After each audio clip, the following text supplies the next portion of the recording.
எண்ணங்கள் ஏக்கங்கள் எல்லாம் எல்லாமே அறிந்திருக்கிறேன். எண்ணங்கள் ஏக்கங்கள் எல்லாம் எல்லாமே அறிந்திருக்கிறேன். நடந்தாலோ நடந்தாலோ அப்பா நீ அறிந்திருக்கிறேன். நடந்தாலோ நடந்தாலோ அப்பா நீ அறிந்திருக்கிறேன். நன்றி ராஜா இயேசு ராஜா, நன்றி ராஜா இயேசு ராஜா, என்னை காண்பவரே தினம் காப்பவரே, என்னை காண்பவரே தினம் காப்பவரே.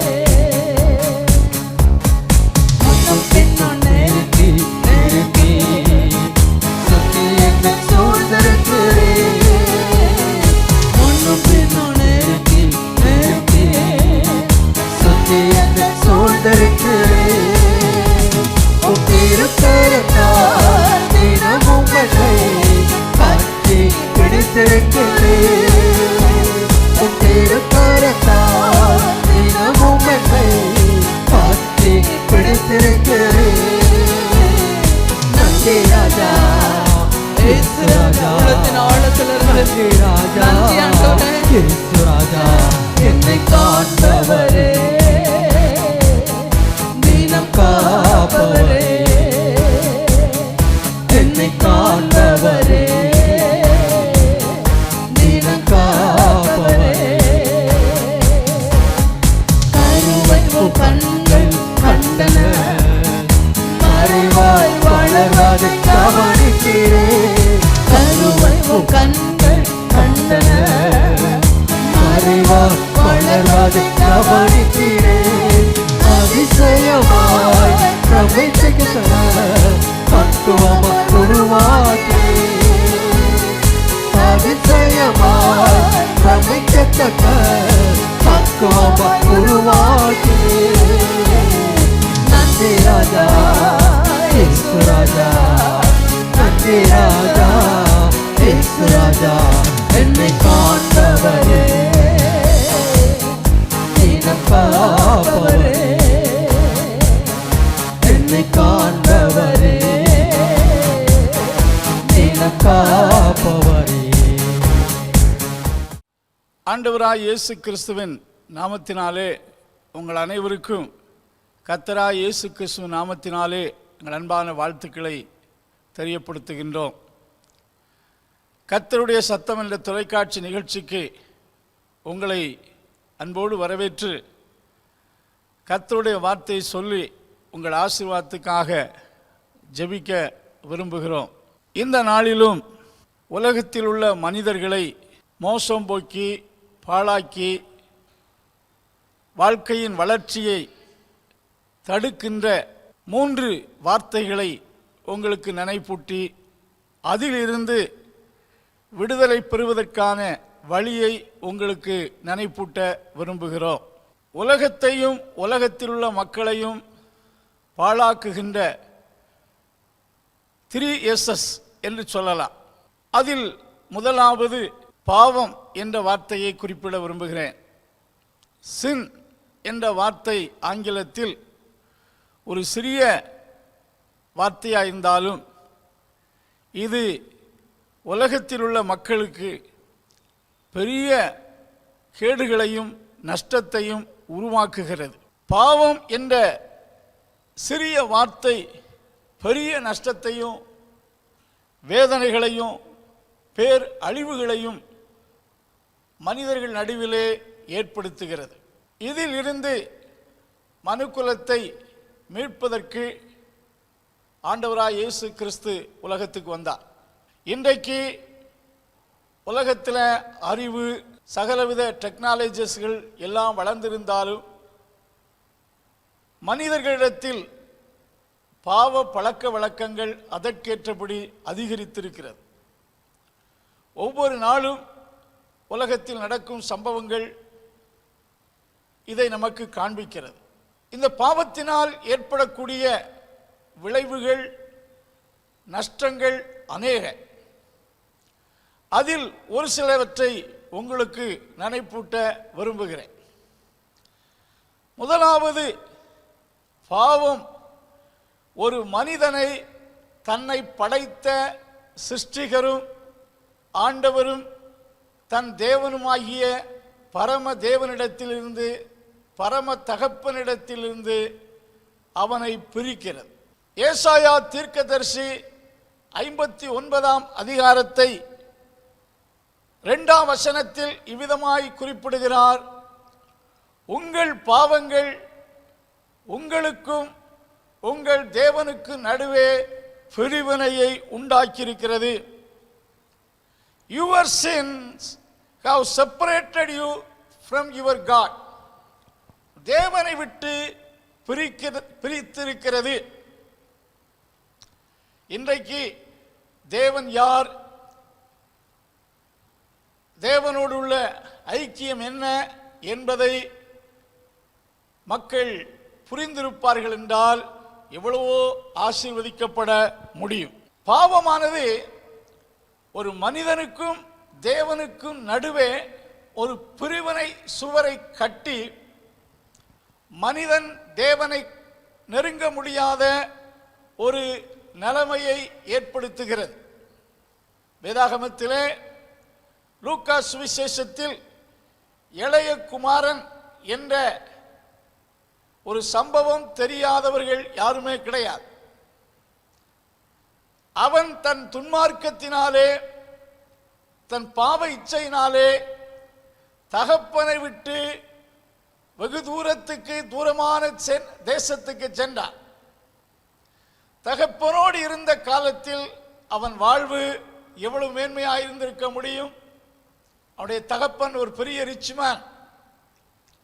தகப்பனோடு அவன் இருந்த நாட்கள் ஆசீர்வாதமான நாட்கள். தகப்பனை விட்டு பிரிந்து தூரமான தேசத்தில் இருந்த நாட்களில் அவன் அனுபவித்த இன்னல்கள் எத்தனை பாருங்கள். அவன் குறைவுபடத் தொடங்கினான். அவனிடத்தில் இந்த ஆசீர்வாதங்கள் அவனை விட்டு போய்விட்டது. பெரிய பஞ்சத்தை சந்திக்கிறான். ஆகார தாழ்ச்சி ஏற்படுகிறது. மனிதர்கள் அல்ல, பன்றி சாப்பிடக்கூடிய ஆகாரத்தை கூட சாப்பிட ஆவலாயிருந்தாலும் அதுவும் அவனுக்கு கிடைப்பது அரிதாயிருந்தது. இப்படிப்பட்ட தாழ்ச்சி அடைந்த நிலையில் வாழ்வதற்காகவா அவன் உருவாக்கப்பட்டான்? இல்லை. அவன் தன் தகப்பனோடு இருந்த நாட்களில் எவ்வளவு சீராக இருந்திருப்பான். அன்பானுள்ளே, இன்றைக்கு உலகத்திலே மனிதர்கள் படக்கூடிய அநேக இன்னல்களுக்கும், அநேக துக்கம் துயரங்களுக்கும், அநேக பற்றாக்குறைகளுக்கும், தாழ்ச்சிக்கும் வீழ்ச்சிக்கும் காரணம் தன்னை படைத்த தேவனை விட்டு மக்கள் தூரமாக்கப்பட்டிருக்கிறார்கள். பாவம் அவர்களை தேவனை விட்டு தூரமாக்கிவிட்டது. ஆகையினாலே தன்னை படைத்தவர் யார் என்ற அறிவும் தெளிவும் இல்லாமல் மனநிலையிலே பேதலித்து அலைந்து கொண்டிருக்கக்கூடிய மக்களாக இருக்கிறார்கள். Sin make a man like a sheep shepherdless.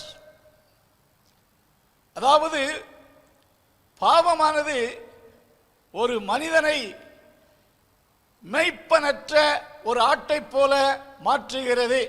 ஆடுகளுக்கு மெய்ப்பன் இல்லாத நிலை இருக்கும் என்றால் அதனுடைய நிலைமையை சற்று யோசித்து பாருங்கள். சரியான ஆகாரம் கிடைக்க கூடுமா? போகிற வருகிற அத்தனை மிருகங்களும் அதை எளிதாக வேட்டையாட முயற்சிக்கும். ஐயோ, என் மெய்ப்பன் இல்லாத சூழ்நிலையில் அது மனதில் பயம் நிறைந்ததாக இருக்கக்கூடும். சங்கீதக்காரனாகிய தாவீது ராஜா 23ஆம் அதிகாரத்திலே இவ்விதமாய் சொல்லுகிறார்: கர்த்தர் என் மெய்ப்பராயிருக்கிறார். The Lord is my shepherd, I shall not want. எனக்கு குறைவுகளே வராது. நான் குறைவுபடேன். ஏன் குறைவுபடேன்? கர்த்தர் எனக்கு மெய்ப்பராயிருக்கிறார். மெய்ப்பனாகிய அவருடைய கரத்தின் கீழ் உள்ள ஆடு என்று சொல்லி குறிப்பிடுகிறார். தொடர்ந்து சொல்லுகிறார், அவர் என்னை பச்சையான புல்வெளியில் அமரச் செய்கிறார். புல்லிலே மேய்வது ஒரு அனுபவம். நல்ல பசுமையான புல்வெளியில் ஒரு ஆடை இளைப்பாறச் செய்தால் எவ்வளவு புசித்து மகிழ்ச்சியாக இருக்கக்கூடும். பசுமையான புல்வெளியில் என்னை இளைப்பாறச் செய்கிறார். அமர்ந்த தண்ணீர் அண்டையில் என்னை கொண்டு போய் விடுகிறார். என் ஆத்துமாவை தேற்றுகிறார். நீதியின் பாதையில் நடத்துகிறார். மரண இருளின் பள்ளத்தாக்கில் நடந்தாலும் பொல்லாப்புக்கு பயப்படேன். ஏன் பயப்படேன்? என் தேவரீர் என்னோடு கூட இருக்கிறீர். தன் கையில் கோல் இருப்பதினால் அல்ல,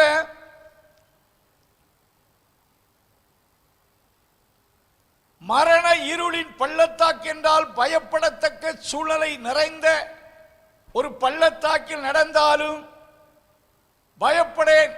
ஏனென்றால் மெய்ப்பனாகிய தேவரீர் என்னோடு கூட இருக்கிறீர். உமது கோலும் தடியும் என்னை தேற்றுகிறது. எனக்கு ஒரு பந்தி ஆயத்தப்படுத்தி என் தலையை எண்ணெயால் அபிஷேகம் பண்ணுகிறீர். அடுத்த வார்த்தை அற்புதமான வார்த்தை. என் ஜீவன் உள்ள நாளெல்லாம் நன்மையும் கிருபையும் என்னை பின்தொடரும். அன்பானவர்களே, ஒரு மனிதன் தன்னை படைத்த தேவனோடு இருப்பான் என்றால், மெய்ப்பனின் கண்காணிப்புக்குள் இருக்கிற ஆட்டை போல் இருப்பான் என்றால், இந்த ஆசீர்வாதங்கள் எல்லாம் நிச்சயமாய் அவனுக்கு கிடைக்கும். அநேகர் உழைப்பினால் விருத்தி அடைந்து உலகத்தில் ஐஸ்வர்யவான்களாய் இருக்கலாம். ஆனால் மனதில் ஆறுதலற்றவர்களாய் இருக்கக்கூடும், இளைப்பாறுதலற்றவர்களாய் இருக்கக்கூடும், அநீதியின் பாதையில் நடக்கக்கூடியவர்களாய் இருக்கக்கூடும். நீதியின் பாதையில் நடத்துகிறார், தேற்றுகிறார், அமர்ந்த தண்ணீர் அண்டையில் கொண்டு போய் விடுகிறார். அன்பானுள்ளே, தேவனோடு இருக்கிற மனிதன் ஒரு மேய்ப்பனை உடைய ஒரு மனிதன், மேய்ப்பனை உடைய ஆட்டுக்கு சமமானவன். சோ பாவம் மனிதர்களை தேவனை விட்டு விலக்கி பலவித இன்னல்களுக்குள் சிறைப்படுத்துகிறது. ஆகையால் தான் இந்த பாவத்தில் இருந்து மக்களை விடுதலையாக்கி தேவனோடு சேர்க்கும்படி வந்தவர்தான் கர்த்தராகிய இயேசு கிறிஸ்து. இன்னும் நீங்கள் பாவத்தை குறித்து பார்க்கும்போது, sin makes a great desolation, ஒரு பேரழிவை உண்டாக்குறது. வேதத்தில் அதுக்கு ஏராளமான எக்ஸாம்பிளை சொல்லலாம். உலகத்திலே நடக்கும் ஒவ்வொரு நிகழ்வுகளும் அதை நமக்கு காண்பிக்கிறது. வேதாகமத்தில் எடுத்துக்கொள்ள வேண்டுமென்றால், தாவீது ராஜாவுக்கு ஒரு மகன் இருந்தான். அவன் பெயர் அம்னோன். அவன் ஒரு பாவமான செயலை செய்தான். அதனாலே அவன் சந்தித்த விளைவு என்ன? அவனுடைய பெயர் ராஜாவின் மகன் என்று புகழப்படுவதற்கு பதிலாக எவ்வளவு இகழ்ச்சியும் நிந்திக்கப்படத்தக்க ஒரு நீசனாய் மாறினான். அவன் செய்த பாவம் அவன் குடும்பத்தில் அவன் அருவருக்கப்படத்தக்க மனிதனாக்கிற்று. இறுதியிலே வாழ்ந்து சுகமாயிருக்க வேண்டிய அவன் தன் சகோதரனால் கொல்லப்படுகிறான். அவன் கொல்லப்படுவது ஒரு நீசன, ஒரு சாதாரண மனிதனைப் போல கொல்லப்படுகிறான். ராயல் குடும்பத்தில் பிறந்தவன் தன் பாவத்தினாலே தனக்கு தானே வேதனைகளை உருவாக்கி கொண்டதை நாம் பார்க்கிறோம். பாவம் எந்த மனிதனுக்கும் இகழ்ச்சியை உருவாக்குறது, புகழ்ச்சியை உண்டாக்காது. பாவம் மனிதனுக்கு புகழ்ச்சி அல்ல, இகழ்ச்சியை உண்டாக்கும் என்று கர்த்தருடைய வார்த்தை சொல்லுகிறது. வேதத்திலும் ஏராளமான எக்ஸாம்பிளை சொல்லலாம்.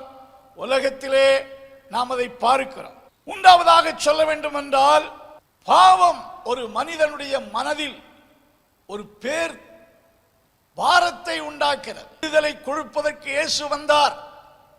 ஒருவேளை கேட்கலாம், இன்றைக்கு உலகத்தில் எவ்வளோ பாவங்கள் நடக்கிறது, இயேசு வந்து ஒரு எழுச்சியை உண்டாக்கவில்லையே, ஒரு மாற்றத்தை உண்டாக்கவில்லையே என்று கேட்கலாம். அன்பானுள்ளே, யார் யார் விசுவாசித்து இயேசுவிடத்தில் வருகிறார்களோ அவர்களுக்கு அந்த விடுதலை கிடைக்கிறது. வேதம் சொல்லுகிறது, ஒருவன் கிறிஸ்துவுக்குள் இருந்தால், if anyone join himself with Christ, he become a new creation. பழையவைகளெல்லாம் ஒளிந்து போயின, எல்லாம் புதிதாயின. அவன் இயேசுவோண்டை வரணும். இயேசுவை விசுவாசித்து அவரை பற்றி கொண்டால் அவன் வாழ்க்கையில் இருக்கக்கூடிய பாவம் அவனை விட்டு நீங்குகிறது. பாவத்தை தண்டனையினால் போக்க முடியாது. இயேசு கிறிஸ்து பாவத்திலிருந்து மக்களுக்கு விடுதலை கொடுக்கிறார்.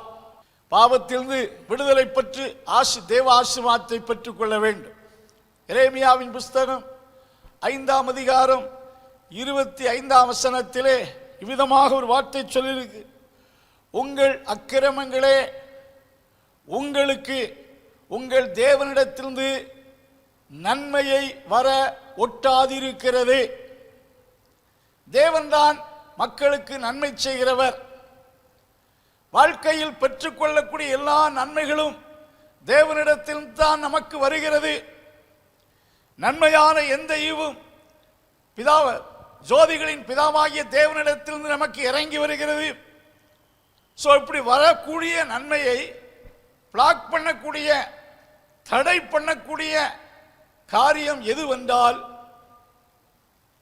நம்முடைய அக்கிரமங்களே, உங்கள் அக்கிரமங்களே உங்களுக்கு உங்கள் தேவனிடத்திலிருந்து வரக்கூடிய நன்மையை தடுக்கிறது. உங்கள் தொழிலிலே, உங்கள் கையின் பிரயாசத்திலே உங்களுக்கு தேவன் அளிக்கக்கூடிய ஆசீர்வாதத்தை தடுக்கக்கூடிய ஒரு பிளாக்கேஜ் ஆயிருக்கிறது. ஆகையால் நம்மை நாம் ஆராய்ந்து பார்த்து நம்முடைய குறைகளை அறிக்கை செய்து கிறிஸ்துவின் மூலம் விடுதலை பெறுவோம் என்றால், கிறிஸ்துவிடத்தில் வரக்கூடிய நன்மைகள் உங்களை சரியான நேரத்தில் வந்தடையும். உங்களை நன்மையால் கர்த்தர் திருப்தியாக்குவார். இந்த மாலை நேரத்திலும் பாவம் என்ற ஒன்று மனுக்குலத்தை சீர்கெடுத்துக் கொண்டிருக்கிறது. பெரியவர்கள் முதல் சிறியவர் வரைக்கும், படித்தவர்கள் படியாதவர்கள், உலகத்தில் எந்த நிலையில் இருக்கக்கூடிய மக்களையும் பாவம் சிறைப்படுத்தி அழித்துக் கொண்டிருக்கிறது. இப்படிப்பட்ட சீர்கேட்டிலிருந்து மக்களை விடுவிக்க இயேசு ஒருவரால் மட்டுமே கூடும். இரண்டாவது சுயம், செல்ஃபிஷ்னஸ். சுயம் என்ற ஒன்று மக்களை மதிகேடான வழியில் நடத்தக்கூடிய ஒன்றாக இருக்கிறது. இந்த சுயநலத்தினாலே தான் ஈகோ ப்ராப்ளம். அநேகர் பல விதத்தில் இதனால் பாதிக்கப்பட்டிருப்பதை பார்க்க முடியும். சுயத்தை குறித்து அழுக்கான கந்தைக்கு ஒப்பிட்டு சொல்லப்பட்டிருக்கிறது. நாம் அதை அணிந்து கொள்ள, ஒரு அழுக்கான வஸ்திரத்தை அணிந்து கொள்ள ஆசைப்படுவோமா? கிறிஸ்துவை உடையவர்கள் தங்கள் மாம்சத்தையும் அதன் ஆசை இச்சைகளையும் சிலுவையில் அறைந்திருக்கிறார்கள் என்று வேதம் சொல்லுகிறது. அப்போஸ்தலனாகிய பவுல் ஒரு நல்ல எடுத்துக்காட்டு. அவன் கிறிஸ்துவால் ஆட்கொள்ளப்பட்டார். கிறிஸ்து அவருக்குள் இருந்தார். அவர் தன்னை குறித்து பெருமை பாராட்டி சுயத்தை குறித்து மேன்மை பாராட்ட அநேக காரியங்கள் இருந்தாலும் அவர் சொல்லுகிறார், நான் அல்ல, கிறிஸ்துவே எனக்குள் பிழைத்திருக்கிறார். அவரை நிந்தித்த போது, தூஷித்த போது, அவரை வைத்த போது அவருக்குள்ளெல்லாம் எதிர்த்து வையவும் எதிர்த்து பேசவும் கூடாத நிலை இருந்தார். அந்த அளவுக்கு he was like a dead person to selfishness. அது அப்படிப்பட்ட ஒரு மாற்றம் அவருக்குள் எப்படி வந்ததென்றால், கிறிஸ்து அவரை ஆட்கொண்டார், கிறிஸ்து அவருக்குள் வாழ்ந்தார். Christ where lives there is no place to selfishness. கிறிஸ்து எங்கே வாழுகிறாரோ அங்கே சுயநலத்துக்கு இடமில்லை. இன்றைக்கு சுயம் என்ற ஒன்று பல மனிதர்களை பாழாக்கி கொண்டிருக்கிறது. இதில் இருந்து உலகத்தில் இருக்கிற எந்த காரியங்களும் மனிதனுக்கு விடுதலை கொடுக்க முடியாது. இயேசு ஒருவரே இதற்கும் ரெமடியாக, பரிகாரமாக இருக்கிறார். மூன்றாவது ஒன்று எடுத்துக்கொள்ள வேண்டும் என்றால் சாத்தான். சாத்தான் எங்க இருக்கிறான், அவன் எப்படி இருப்பான் என்றெல்லாம் அநேகர் கேள்வி கேட்கலாம். பரிசுத்த வேதாகமும் சாத்தானையும் அவனுடைய ஆரம்பத்தையும் அவனுடைய கிரியைகளையும் குறித்து தெளிவாய் போதிக்கிறது. வெளிப்படுத்தின விசேஷம் 12ஆம் அதிகாரம் 9ஆம் வசனத்தை வாசித்து பார்ப்பீர்கள் என்றால், உலகம் அனைத்தையும் மோசம் போக்கிற பிசாசு என்னும் வலுசொற்பம் என்றும் சாத்தான் என்று சொல்லப்பட்டிருக்கிறது. சாத்தான் deceive the whole world. முழு உலகத்தை என்றால் முழு உலகத்தில் உள்ள சகல ஜனங்களையும் சாத்தான் மோசம் போக்கிறான் என்றால், சாத்தானால், சாத்தானுடைய தந்திரத்தால், கிரியைகளால் ஏமாற்றப்பட்ட நிலையில் வாழக்கூடிய மக்கள் பல கோடி பேர் இருக்கிறார்கள் உலகத்தில். ஆண்டவராய் இயேசு கிறிஸ்து சாத்தானின் அடிமைத்தனத்தில் இருந்து மக்களை விடுதலையாக்கிறார். அன்பானவர்களே, கொலோசியர் நிருபத்திலே வாசிக்கும் போது இருளின் அதிகாரத்தில் இன்று நம்மை விடுதலையாக்கி, ஆகினாலே பிசாசு, பிசாசின் தந்திரம், பிசாசின் ஏமாற்றம், பிசாசின் கிரிய, பிசாசினுடைய அட்டாக்கு, இதெல்லாம் நிறைய இருக்கு.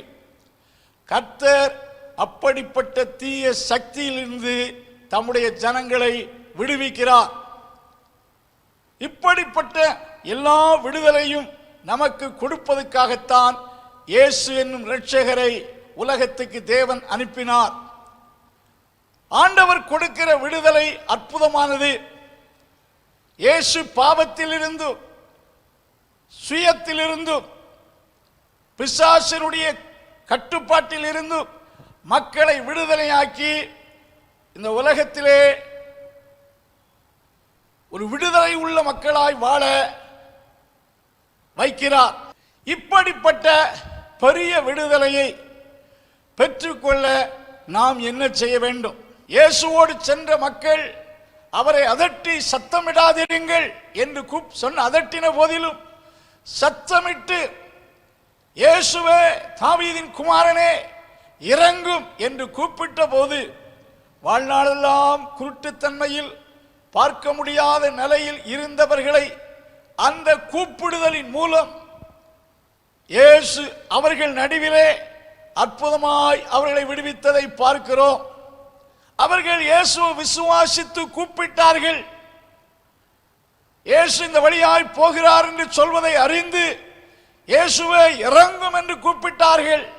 கர்த்தர் அந்த நாளிலே அவருடைய கண்களை திறந்தார். இந்த நாளிலே உங்கள் வாழ்க்கையில் பாவத்தினாலே, சுயநலத்தினால், சுயத்தின் கிரியையினாலே, சாத்தானாலே பல விதத்தில் மோசமாக்கப்பட்டு ஒரு கடினமான சூழ்நிலையில் இருப்பீர்கள் என்றால் இயேசுவை நோக்கி கூப்பிடுங்கள். இந்த நாளிலே ஒரு தீர்மானம் எடுங்கள். வேற எதையும் யோசிக்காதீர்கள். இயேசுவை மாத்திரம் நோக்கி பாருங்கள். இயேசு உங்களுக்கு வெற்றியையும் ஜெயத்தையும் விடுதலையும் கொடுப்பார்.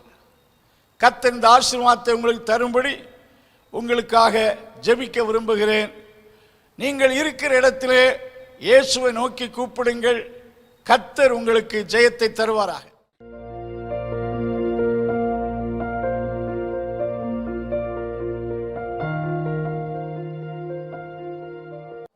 அன்புள்ள ஆண்டவரே, எங்கள் இரட்சகராகிய தேவனே, மீட்பராய் இயேசு கிறிஸ்துவே, பாவத்திலிருந்தும் சுயத்திலிருந்தும் சாத்தானின் கிரியைகளிலிருந்தும் விடுதலை கொடுக்கிற மீட்பராய் இயேசு கிறிஸ்து இந்த வார்த்தை கேட்ட ஒவ்வொருவரையும் ரட்சித்து உம்முடைய நாமத்தினாலே ஆசீர்வதிக்க ஜெபிக்கிறோம்.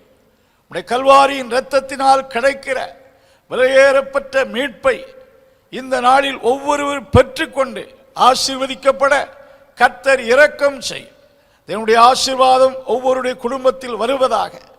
இந்த வார்த்தை கேட்ட ஒவ்வொருவருடைய சரீரத்திலும் தேவ வல்லமை இறங்குவதாக. ஒவ்வொரு குடும்பத்திலும் தேவனுடைய ஆசீர்வாதம் வருவதாக. ஒவ்வொருவர் கையிட்டு செய்யக்கூடிய தொழிலிலும் கர்த்தருடைய ஆசீர்வாதம் வருவதாக. தேவ கிருபை அவரோடு இருப்பதாக. இயேசு கிறிஸ்துவின் நாமத்தில் ஜெபங்கேளு நல்ல பிதாவே, ஆமென்.